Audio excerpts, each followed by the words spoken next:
সুপ্রিয় দর্শক, আসসালামু আলাইকুম। সবাইকে স্বাগতম জানাচ্ছি আজকের গুরুত্বপূর্ণ সংবাদে। প্রথমেই জানিয়ে দিচ্ছি সংবাদ শিরোনাম। থাইল্যান্ড কম্বোডিয়া সংঘর্ষে নিহত বেড়ে 23 জন, বাস্তুচ্যুত 7 লাখ মানুষ। এদিকে দক্ষিণ লেবাননে ফের ইসরায়েলি হামলা। অপরদিকে ট্রাম্পের বিরুদ্ধে 20 অঙ্গরাজ্যে মামলা। আরও থাকছে যুদ্ধবিধ্বস্ত গাজায় ঝড় বাইরনের তাণ্ডব, 14 জনের প্রাণহানি। এবং সবশেষে থাকছে ভারতে গিয়ে প্রাণ নিয়ে শঙ্কায় মেসি, স্টেডিয়াম ছাড়লেন 5 মিনিটে। শুনছিলেন সংবাদ শিরোনাম, এখন বিস্তারিত। তার আগে ছোট্ট একটি আবেদন। যদি আপনি ন্যায় ও মানবতার পক্ষে থাকেন, লাইক দিন। গাজার শিশুদের ভালোবাসা দেখাতে চাইলে কমেন্টসে লিখে জানান গাজায় শান্তি চাই। আর সাবস্ক্রাইব করুন আমাদের চ্যানেলটি, কারণ আমরা বলি সেই কথা যা অনেক মিডিয়া আড়াল করে। এখন চলুন বিস্তারিত দেখা যাক। থাইল্যান্ড কম্বোডিয়ার সংঘর্ষে নিহত বেড়ে 23 জন, বাস্তুচ্যুত 7 লাখ মানুষ। থাইল্যান্ড ও কম্বোডিয়ার চলমান সীমান্ত সংঘর্ষে উভয় দেশে নিহতের সংখ্যা বেড়ে 23 জনে দাঁড়িয়েছে। এছাড়া বাস্তুচ্যুত হয়েছে 7 লাখ মানুষ।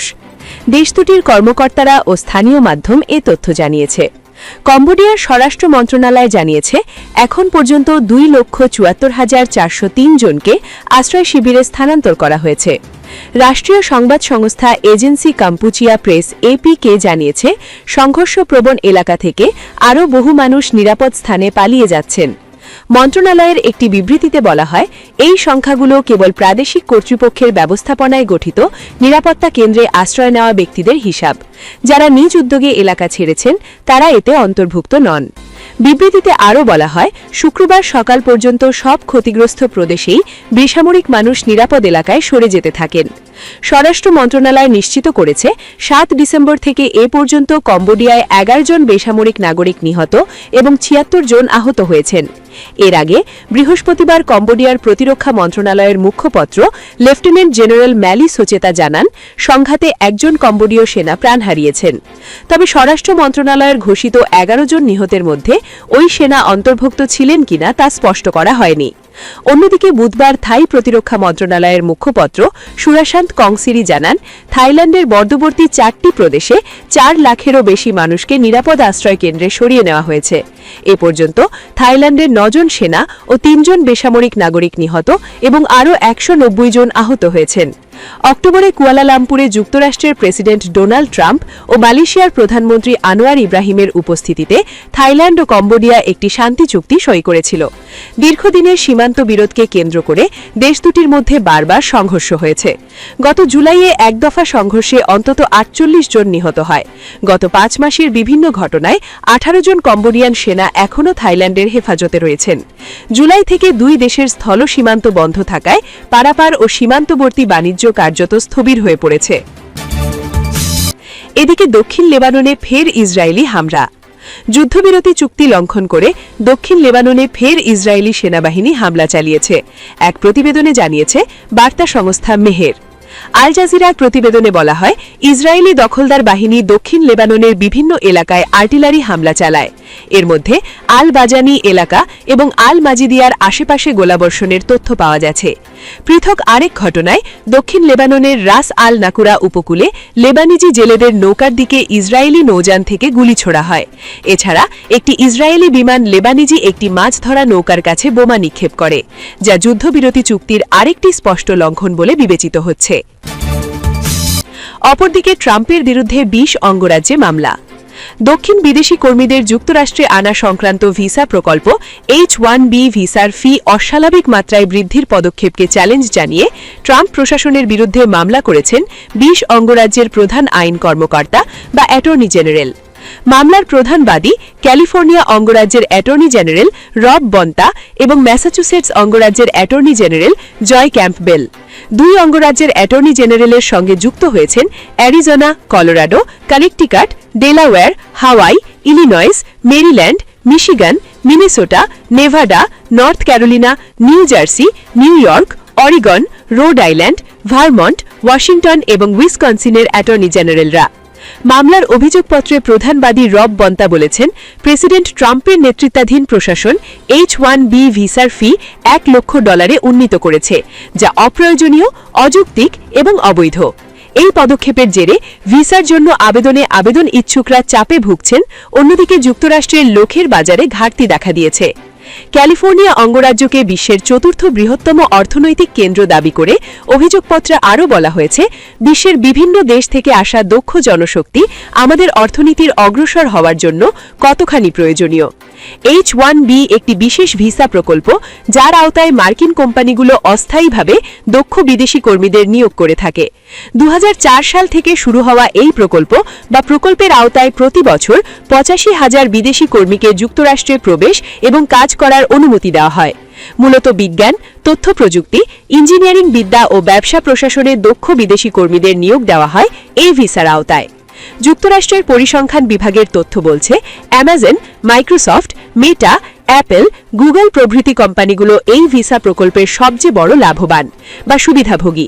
শত শত বিদেশি কর্মী এই সব কোম্পানিতে কাজ করেন।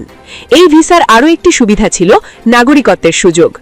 H-1B ভিসাধারীদের স্থায়ীভাবে যুক্তরাষ্ট্রে বসবাসের জন্য সহজেই অনুমতি পেয়ে যান যুক্তরাষ্ট্র, আর স্থায়ীভাবে বসবাসের অনুমতি প্রাপ্তির 5 বছর পর নাগরিকত্বের জন্য আবেদন করলে তাও মঞ্জুর করে যুক্তরাষ্ট্র। এতদিন এই প্রোগ্রামে নিবন্ধিত কোম্পানিগুলোকে ভিসা ফি বাবদ প্রতি বছর $1,500 ফি দিতে হতো, তবে গত সেপ্টেম্বরে এই ফি বাড়িয়ে $1,00,000 করে দেয় ট্রাম্প প্রশাসন। এদিকে বিভিন্ন বেসরকারি কোম্পানির পাশাপাশি H-1B ভিসার ফি বৃদ্ধির নেতিবাচক প্রভাব পড়েছে যুক্তরাষ্ট্রের শিক্ষা ও চিকিৎসা খাতেও। এই দুই খাতে দক্ষ বিদেশি শ্রমশক্তির উল্লেখযোগ্য উপস্থিতি ছিল, কিন্তু ভিসা ফি বেড়ে যাওয়ায় আবেদনের হারও কমে গেছে। সাম্প্রতিক এক জরিপে জানা গেছে, যুক্তরাষ্ট্রের 74টি স্কুলে special education, physical science, bilingual education ও বিদেশি ভাষা শিক্ষা বিভাগে শিক্ষক সংকট শুরু হয়েছে। আরও থাকছে যুদ্ধবিধ্বস্ত গাজায় ঝড় বাইরনের তাণ্ডব, 14 জনের প্রাণহানি। যুদ্ধবিধ্বস্ত গাজায় এবার ভয়াবহ তাণ্ডব চালিয়েছে স্টর্ম বাইরন। পর্যাপ্ত পোশাক, জ্বালানির অভাবে বিপর্যস্ত হাজারো পরিবার। ঝড়ে মারা গেছেন অন্তত 14 জন। সংবাদ মাধ্যম আল জাজিরার প্রতিবেদনে বলা হয়, ইসরায়েলের হামলায় উপত্যকার বাস্তুচ্যুত বাসিন্দারা আগে থেকেই সংকটে থাকলেও এই দুর্যোগ নতুন করে বিপর্যয় ডেকে এনেছে বলে জানিয়েছে গাজার স্বরাষ্ট্র ও জাতীয় নিরাপত্তা মন্ত্রণালয়। প্রতিবেদনে বলা হয়, স্টর্ম বাইরন আঘাত হানার পর গাজা উপত্যকা জুড়ে প্রবল ঝড়ে ধসে পড়েছে ঘর, দেয়াল, আশ্রয়ের একমাত্র ভরসা তাঁবুগুলো। পর্যাপ্ত পোশাক, জ্বালানি বা টিকে থাকার মতো কোনো সুরক্ষা সরঞ্জাম নেই। বিপর্যস্ত হাজারো পরিবার। গাজার স্বরাষ্ট্র মন্ত্রণালয়ের তথ্য অনুযায়ী ভোরে নর্থ গাজার বীর আন নাজা এলাকায় বাস্তুচ্যুতদের আশ্রয় দেওয়া একটি বাড়ি ঝড়ে ধসে পড়ে 5 জনের মৃত্যু হয়। একই দিন ভোরে গাজা সিটির রেমাল এলাকায় একটি দেওয়াল ভেঙে তাঁবুর ওপর পড়ে আরও 2 জন নিহত হন। এর আগের দিন 60 শরণার্থী শিবিরে একটি কাঠামো ধসে 1 জন মারা যান। আল মাওয়াসিতে প্রচণ্ড ঠান্ডায় এক শিশুর মৃত্যু হয়। দক্ষিণ গাজার আল মাওয়াসি থেকে আল জাজিরার প্রতিবেদক ইব্রাহিম আল খালিলি জানান, ঝড়টি আশ্রয় কেন্দ্রগুলোকে মৃত্যুফাঁদে পরিণত করেছে। তিনি বলেন, আজও বন্যা, ভারী বৃষ্টি এবং শিলাবৃষ্টির আশঙ্কা রয়েছে। ঝড়ের কারণে 761টি আশ্রয় কেন্দ্রে থাকা প্রায় 8 লাখ মানুষ ঝুঁকিতে রয়েছে। জাতিসংঘের হিসাবে প্রায় 8 লাখ মানুষ এখন প্রবল ঝুঁকিতে। দুর্যোগ মোকাবিলার মতো কোনো অবকাঠামো নেই উপত্যকাটিতে। ইসরায়েলি অবরোধ, যুদ্ধের ক্ষতি আর ভয়াবহ আবহাওয়া মিলে মানবিক সংকট এখন চরমে। এবং সবশেষে থাকছে, ভারতে গিয়ে প্রাণ নিয়ে শঙ্কায় মেসি, স্টেডিয়াম ছাড়লেন 5 মিনিটে। লিওনেল মেসি এমন ঘটনা নিশ্চয়ই আর কখনো দেখেননি। কেরিয়ারে অনেক কিছুই দেখেছেন তিনি, কিন্তু নিরাপত্তা নিয়ে শঙ্কায় পড়েননি কখনোই। এমনই বিরল একটি অভিজ্ঞতা হলো ভারত সফর করতে গিয়ে। তার নিরাপত্তা নিয়ে শঙ্কা সৃষ্টি হয় কলকাতায়, যে কারণে 5 মিনিটের মাথায় যুব ভারতী স্টেডিয়াম ছাড়তে হয়েছে তাকে। ফুটবল ইতিহাসের মহাতারকা তিক্ত একটি অভিজ্ঞতার মুখে পড়লেন কলকাতায়। তাকে দেখতে আজ সল্ট লেকের যুব ভারতী স্টেডিয়ামে হাজির হয়েছিলেন অন্তত 1 লাখ দর্শক।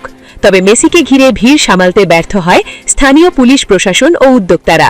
ঘটনা আরও বাজে রূপ নেয় স্থানীয় রাজনৈতিক নেতারা মেসির আশেপাশে ভিড় করলে। মেসি যখন গ্যালারিতে হাজির দর্শকদের অভিবাদনের জবাব দিচ্ছিলেন ল্যাপ অফ অনারের মাধ্যমে, তখন তাদের দৃষ্টির সামনে এসে দাঁড়িয়ে মেসিকে আড়াল করে দিচ্ছিলেন নেতারা, যার ফলে দর্শকরা ক্ষিপ্ত হন, পানির বোতল ছুঁড়ে ফেলেন মাঠে। ব্যানার ছিঁড়ে ফেলা হয়, হোর্ডিংয়েরও একই দশা হয়েছে। তুমুল বিশৃঙ্খলার সৃষ্টি হয় সল্ট লেকের যুব ভারতী স্টেডিয়ামে, যার ফলে মেসির নিরাপত্তা নিয়েও বড়সড় শঙ্কা জেগেছে এখন। লিওনেল মেসির আজ বেশ ব্যস্ত একদিনই কাটানোর কথা ছিল কলকাতায়, তবে যুব ভারতী স্টেডিয়ামের এই ঘটনায় সেসব নিয়েও শঙ্কা জেগেছে এখন।